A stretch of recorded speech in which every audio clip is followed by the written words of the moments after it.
नमस्कार दोस्तों, मैं रमेश स्वागत करता हूं आपका अपने YouTube चैनल पर। और आज के इस वीडियो में हम बहुपद से संबंधित विभिन्न प्रकार की जो जानकारियां हैं वो सभी प्राप्त करेंगे।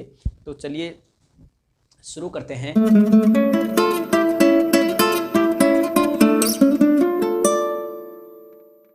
दोस्तों सबसे पहले हम देखते हैं कि बहुपद क्या होता है।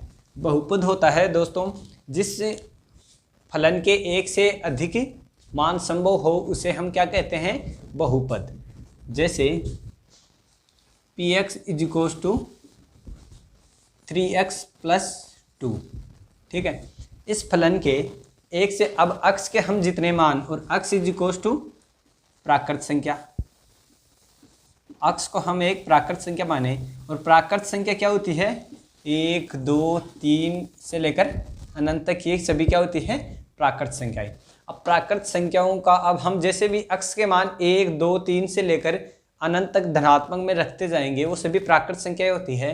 तो वैसे वैसे px का मान चेंज होता जाएगा। जैसे अक्स का मान हम यहाँ पर 1 रखें तो अक्स का मान 1 रखेंगे तो ये क्या होगा 3, और अक्स की जगह 1 + 2, ठीक है। और ये क्या हो गया p1, अक्स की जगह 1 है तो p1। तो p1 का मान कितना हो गया यहाँ पर 3 एकम 3 और 2 5, यहाँ पर p1 का मान 5 हो गया। इसी प्रकार हम अगर 1 की जगह 2 रखें, ठीक है, तो 2 रखेंगे तो ये क्या हो जाएगा 3 2 + 1 + 2। तो यहाँ पर क्या हो जाएगा p2 का मान 3 दूनी 6 और 2 8, तो ये हो जाएगा। तो अलग अलग मान के ऊपर, जो अलग अलग अक्स के मानों के ऊपर ये जो फलन है इसका मान भी, जो फलन p है उसका मान भी परिवर्तित होता रहेगा। अब दोस्तों हम बहुपद के प्रकारों की बात करें उससे पहले, लेकिन बहुपद में जैसे शब्द से ऐसा सिद्ध हो रहा है कि बहुपद जिसमें बहुत पद हो, या मतलब जिसमें एक से अधिक पद हो, लेकिन ऐसा नहीं है बहुपद में कि एक से अधिक पद होने ही चाहिए। जैसे ये है 3x, ये भी एक क्या है, बहुपद, क्योंकि अक्स का जैसे जैसे मान रखेंगे वैसे वैसे इसके अलग अलग जो px है उसके अलग अलग मान निकलते जाएंगे, तो हम इससे भी क्या कहेंगे, एक बहुपद।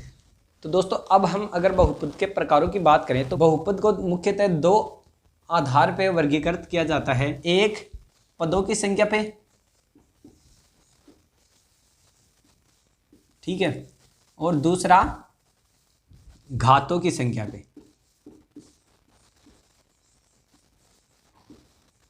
घातों की संख्या के आधार पर पदों को वर्गीकृत किया गया है।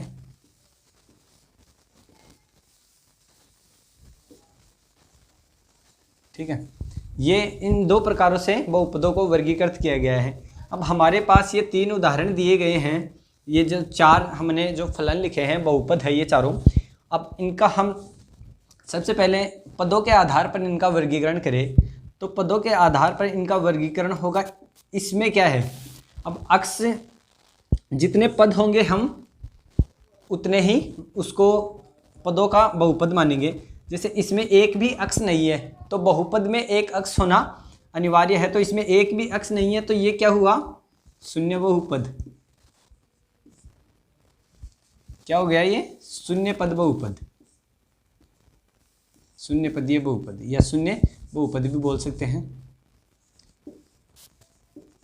ये हो गया शून्य बहुपद। इसी प्रकार इसमें 1 और 2, ठीक है, इसमें 2 पद हैं तो ये क्या हो गया, द्विपद बहुपद।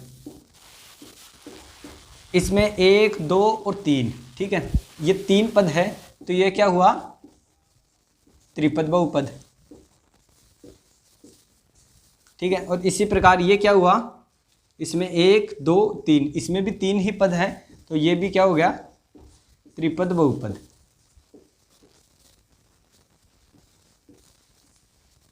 इस प्रकार से हम पदों के आधार पर बहुपदों को वर्गीकृत कर सकते हैं।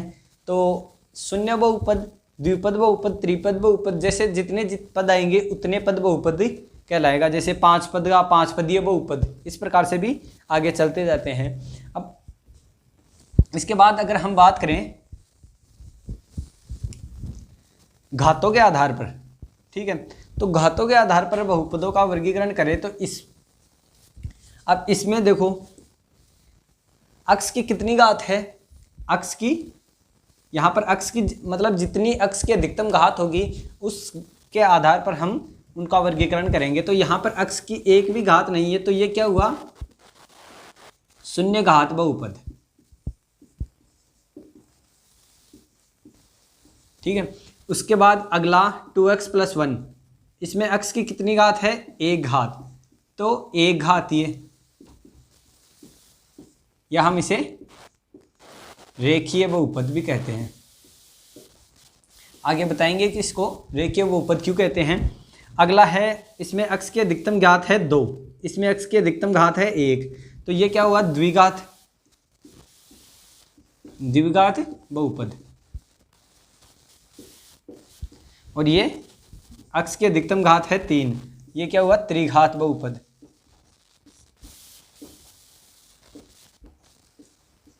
इस प्रकार से घातों के आधार पर भी बहुपदों का वर्गीकरण किया जा सकता है। अब दोस्तों, घातों को हम कोटि भी कहते हैं, किसी बहुपद की घात को हम कोटि, तो हम जानेंगे किसी बहुपद की कोटि क्या होती है। कोटि की अगर हम बात करें तो कोटि क्या होती है, किसी बहुपद की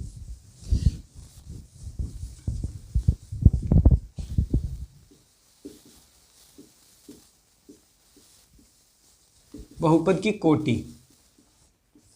दोस्तों, बहुपद की कोटि होती है किसी बहुपद में अक्स की जो उच्चतम घात होती है उसको हम बहुपद की कोटि कहते हैं। जैसे px = 3x³ + 5x² + 2x - 3, ये क्या हुआ, ये एक बहुपद हो गया।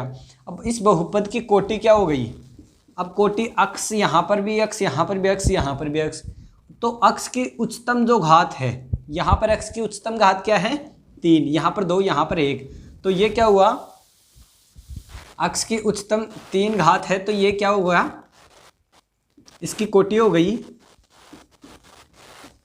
3। ठीक है, और ये क्या होगा, एक त्रिघात बहुपद।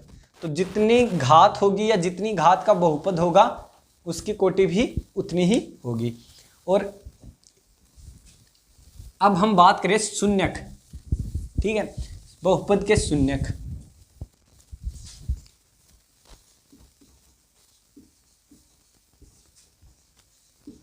बहुपद के शून्यकों के बारे में, तो शून्यक क्या होते हैं बहुपद के, बहुपद के शून्यक होते हैं, हमारे पास कोई बहुपद दिया गया हो, px = x² + 2x + 2, ये हमारे पास एक बहुपद दिया गया है। अब इसमें इसकी कोटि, वो शून्यक, इसके शून्यक क्या होंगे, शून्यक किसे कहते हैं, शून्यक उन मानों को कहते हैं अक्स के वो मान जिनके ऊपर जो बहुपद होता है उसका मान शून्य हो जाए। ठीक है, अब अक्स का वो मान जिसके ऊपर बहुपद का मान शून्य हो जाए, तो यहाँ पर इसको हम 3 माने, यहाँ पर है ना, तो यहाँ पर आप देखें -3, आपको अक्स के वो मान रखने हैं जिनके ऊपर बहुपद का मान क्या हो जाए, शून्य। तो अक्स का मान क्या रखेंगे, जैसे अक्स का मान यहाँ पर हम रखें 1, ठीक है, शून्य निकालेंगे तो पहले हम क्या करेंगे, अनुमान लगाएंगे कि क्या रखें, तो अक्स बराबर 1 रखने पर, ठीक है, अक्स बराबर अब 1 रखेंगे तो यहाँ पर क्या होगा, अक्स स्क्वायर, तो 1 का स्क्वायर + 2 कोष्टक 1 और -3, तो ये क्या हुआ 1 + 2 - 3, ये 3 से ये 3 कैंसिल हो गया और यहाँ पर शून्य आ गया, तो एक शून्य क्या हो गया, हम कह सकते हैं कि इस बहुपद का एक शून्य हो गया 1। अब दोस्तों इसके हमें शून्यकों की अधिकतम संख्या ज्ञात करनी है। तो शून्यकों की अधिकतम संख्या, किसी बहुपद के शून्यकों की अधिकतम संख्या होती है, उसकी जो कोटि होती है उतने ही उसके अधिकतम बहुपद हो सकते हैं। जैसे हमारे पास ये बहुपद दिया गया है, इसकी कोटि है 2, अक्स की अधिकतम पावर है वो कोटि है 2, तो इसके जो अधिकतम शून्यक होंगे, अक्स के ऐसे कितने मान संभव हैं जिनके ऊपर इस बहुपद का मान शून्य हमें प्राप्त हो सकता है, तो हम कहेंगे कि ऐसा इसकी दो कोटि है, और दो कोटि है तो इस बहुपद के अधिकतम शून्य कितने हो सकते हैं? 2। दोस्तों हम एक तो कोटि के माध्यम से ये पता लगा सकते हैं कि किसी बहुपद की कितने अधिकतम शून्य होंगे, और एक हम ग्राफीय निरूपण से भी ये पता लगा सकते हैं। ग्राफ में किसी बहुपद के जो मान होंगे उनको अंकित करके हम पता लगा सकते हैं कि किसी बहुपद के कितने अधिकतम शून्यक होंगे। जैसे हमारे पास एक y = 2x + 3, ये एक उदाहरण है।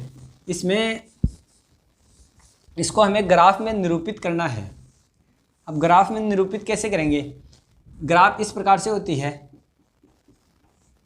ठीक है, ये तो आपने सभी ने देखा ही होगा।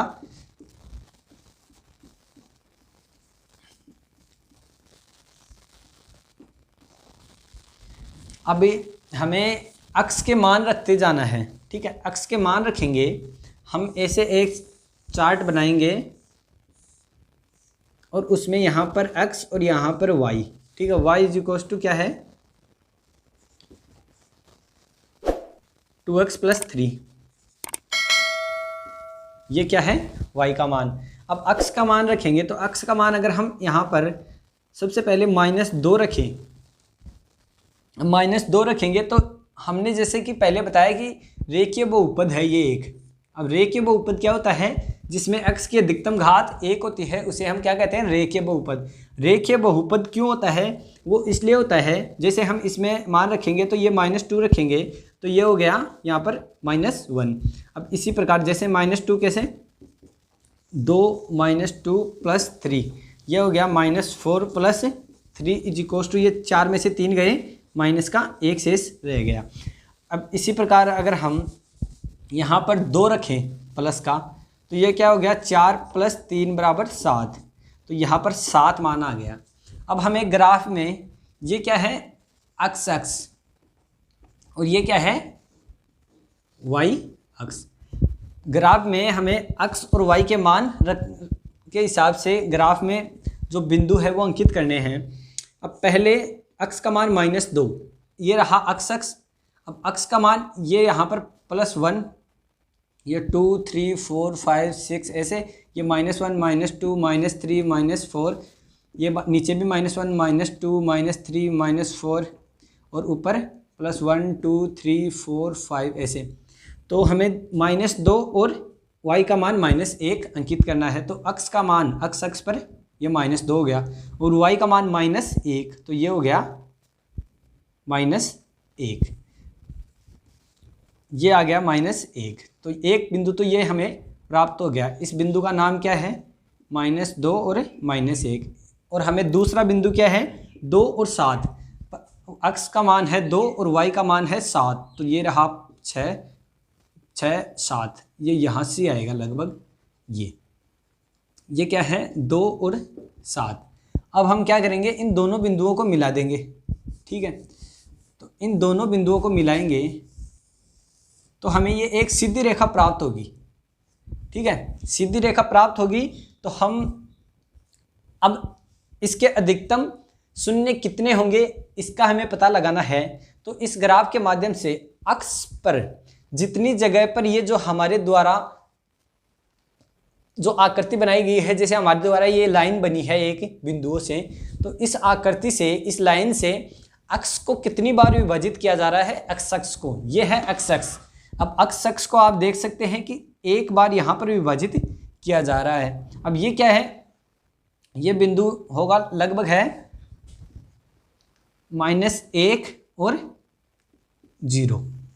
इस बिंदु पर ये क्या है? इसको विभाजित कर रहा है। अब इस बिंदु पर इसको विभाजित कर रहा है एक बिंदु पर, तो हम कहेंगे कि इसके अधिकतम जो शून्यक होंगे वो कितने होंगे? उसका एक अधिकतम शून्य संभव होगा। अब जैसे हम हमारी प्रश्नावली की बात करें तो दोस्तों हमें इससे ये प्राप्त हो गया, हमें ये पता चल गया कि अक्ष पर जितनी बार विभाजित करेगा, ठीक है, रेखा या कोई भी आकृति जो हमारे द्वारा बनाई गई है वो अक्ष पर जितनी बार विभाजित करेगी उसके उतने ही शून्यक संभव होंगे। और ऐसे ही अगर हमारे पास एक परवलयाकार आकृति बन जाए। ठीक है, ये परवलयाकार आकृति कहलाती है। तो ये परवलयाकार आकृति है, और अगर ये क्या है, परवलयाकार आकृति, और अगर ये इस प्रकार से करें, इस प्रकार से ये जैसे विभाजित करें अक्ष को दो जगह पर, यहाँ पे और यहाँ पे, तो हम कहेंगे कि इसके दो शून्यक होंगे। लेकिन अगर ये यहाँ पर विभाजित न करके ऐसे ये ऐसे कर दे, तो अक्ष पर इसने कहीं पर विभाजित नहीं किया, तो हम कहेंगे कि इसका जो ये बहुपद है इसका एक भी शून्यक संभव नहीं है। या फिर ऐसा हो कि ये ऐसे भी विभाजित न करके अक्ष को विभाजित कहीं पे नहीं कर रही है, ये इस आकृति में ना होकर ऐसे आकार में हो। ठीक है, ये बिल्कुल ऐसे अक्ष को टच करते हुए जाए, तो यहाँ पर एक बिंदु होगा जिस पर ये टच करेगी। तो अगर इसके कितने भी, जैसे अगर ये द्विपद बहुपद है या त्रिपद है, या सॉरी जो द्विघात या त्रिघात है, तो इसका एक ही शून्यक संभव होगा अगर ये इस प्रकार की आकृति से बन रही है और अक्ष को मतलब एक बार विभाजित करती है और उसके बाद पुनः उसी दिशा में वापस लौट जाती है, तो हम कहेंगे कि ये एक बार अक्ष को विभाजित कर रही है और इसका एक ही शून्यक होगा इस जो ये क्या है बहुपद का। अब हम जो हमारी प्रश्नावली दी गई है 2.1 उसकी चर्चा करें, तो प्रश्नावली 2.1 में हमें दिया गया है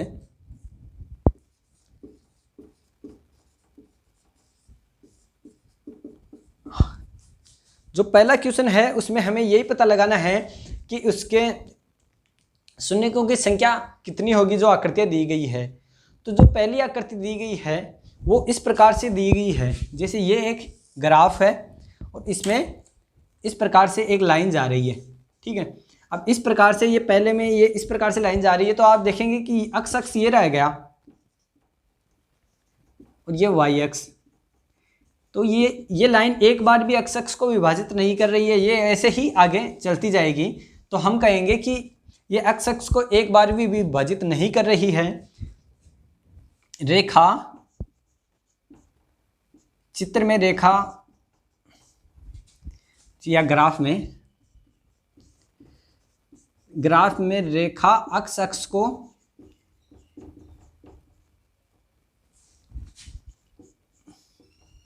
एक बार भी विभाजित नहीं कर रही है या नहीं काट रही है, काटती है, अतः इसका एक भी शून्यक संभव नहीं है।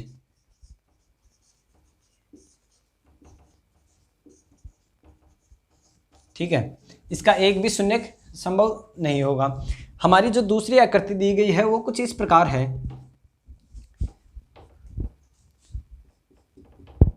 उसमें है ऐसे करके। ठीक है, ये आकृति है। अब इसमें हमें अक्ष पर ये एक जगह विभाजित कर रही है, तो ये ग्राफ में जो रेखा है या आकृति बोल सकते हैं, वो अक्ष को एक बार विभाजित कर रही है।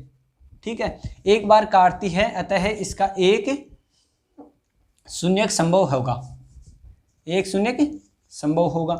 उसी प्रकार हमारा जो तीसरा देखें तो तीसरे में इस प्रकार से है कुछ, कैसे ऐसे करके है। तो ये यहाँ पर तीन जगह पर 1, 2 और 3 जगह पर अक्ष को विभाजित कर रही है, तो इसके तीन शून्यक होंगे। जो चौथा दिया गया है उसमें कुछ ऐसे है, ऐसे, तो ये 2 बार विभाजित कर रही है, तो इसके 2 शून्यक होंगे।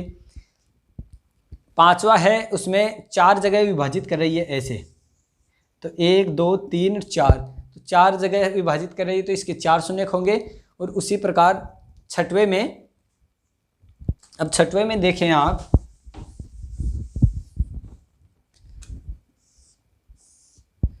तो छठवें में कुछ इस प्रकार से है। ठीक है, अब इस प्रकार से है, तो ये यहाँ पे है।